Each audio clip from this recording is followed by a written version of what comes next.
अंतरराष्ट्रीय जगत में सबको लग रहा है कि भुगतना तो पड़ेगा। और वो क्यों लग रहा है? क्योंकि डोनाल्ड ट्रंप अमेरिका के राष्ट्रपति हो गए हैं और अभी वो राष्ट्रपति के तौर पर शपथ लेंगे, सब कुछ होगा, वो अपनी जगह है, लेकिन अपनी टीम का ऐलान उन्होंने शुरू कर दिया है और बड़ी शानदार, मतलब दिलचस्प टीम है। एक उनका डिपार्टमेंट ऑफ गवर्नमेंट एफिशिएंसी है, हालांकि वो कुछ मोदी से डॉज, हालांकि वो कुछ नहीं, डॉगे पढ़िए ठीक रहेगा, डॉगे पढ़ दे, डॉग से डॉगे कर दीजिए तो ज्यादा अच्छा हो जाएगा, क्योंकि वो पूरी तरह से कटौती वाला ही, काटना ही है। तो अब कितना काटेंगे अपनी ब्यूरोक्रेसी को। और देखिए 2014 जब नरेंद्र मोदी आए थे तो उन्होंने कहा था माली, ड्राइवर, पीएस, ये भी सांसदों को समझाया था कि जरा वो लुटियन दिल्ली वाले मत रखना।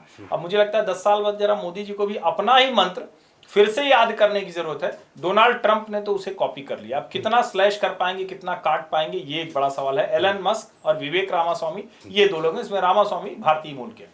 जो अभी डायरेक्टर ऑफ नेशनल इंटेलिजेंस बनाया है तुलसी गबार्ड को, ये भी हिंदू हैं, ये मूल रूप से भारतीय नहीं है, लेकिन इनकी मां ने हिंदू धर्म ग्रहण कर लिया था। और तुलसी गबार्ड को सार्वजनिक आयोजनों में हरे रामा हरे कृष्णा गाते देखा गया। बिल्कुल, वो उन्होंने गीता पर शपथ ली थी और वही गीता प्रधानमंत्री नरेंद्र मोदी को भेंट कर दी थी। वो मिलने आई थी यहाँ प्रधानमंत्री नरेंद्र मोदी से।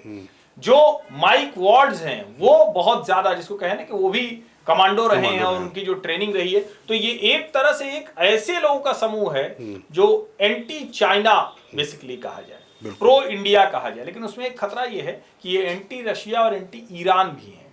तो भारत के लिए बहुत अच्छा है कि प्रो उनके टीम है, लेकिन एक नुकसान भी हो सकता है राकेश, कि वो पता चलेगा कि दबाव इतना ज्यादा हो कि आप अमेरिका के साथ खड़े हो जाइए। नहीं, देखिए, कुल मिला के मुझे लगता है कि नरेंद्र मोदी प्रधानमंत्री जिस तरीके से वो जा रहे हैं, वो किसी दबाव में कम से कम अंतर्राष्ट्रीय राजनीति तो नहीं कर रहे हैं, ये साफ साफ दिखाई पड़ रहा है। हम तमाम पुराने अवसरों पर अब बात नहीं करना चाहते हैं, इंस्टीट्यूट आलबोर्ड से लेकर और मतलब 1 2 3 तक बहुत सारी चर्चा है। वो तो डोनाल्ड ट्रंप ने खुद ही कहा कि उनको दबाया नहीं जा सकता। और मतलब हाँ, वो जानते हैं, ये अच्छी बात है कि असलियत जानते हैं।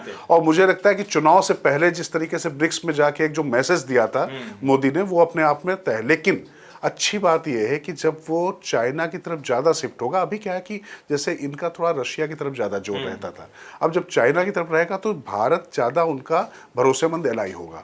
और फिर जो उन्होंने टीम गठित की है, वो टीम भी ये समझ रही है कि जो ट्रूडो टाइप के जो लोग हैं ना, जो जिसको आप पप्पू कहते हैं कि वहाँ का, तो ये जो पप्पू चप्पू टाइप के लोग हैं, उनके ऊपर ये लोग थोड़ा सा भारत के लिहाज से, मुझे लगता है कि भारत को, मैं फिर कह रहा हूं, भारत की ऐसी कोई निर्भरता नहीं है किसी पर। भारत को मित्र चाहिए, लेकिन भारत की मित्रता भी उनको चाहिए, एक बराबर का होगा, बराबर का संबंध होगा।